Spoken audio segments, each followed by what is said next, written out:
Welcome to the daily message for this Holy Thursday.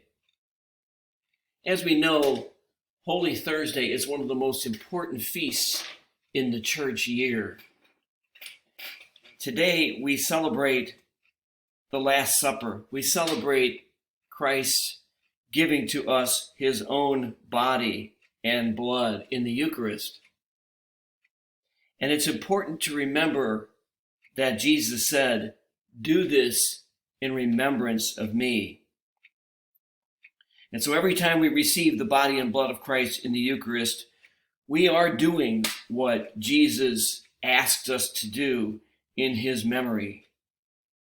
Today we receive Christ's body and blood in the Eucharist. But what I want to offer for our reflection today is this thought, that we are Christ's body and blood in the world today. We are the presence of Christ in the world today in two ways.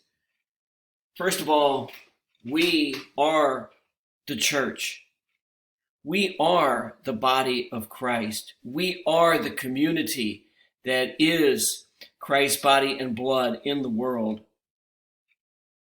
Second, we are instruments of Christ's love and compassion in the world, especially for the poor. One of the other aspects of the Holy Thursday feast that is important is Jesus' example of service. In the Gospel of John, Jesus, before the meal begins, washes the feet of the disciples, and then he says to them that they should do the same.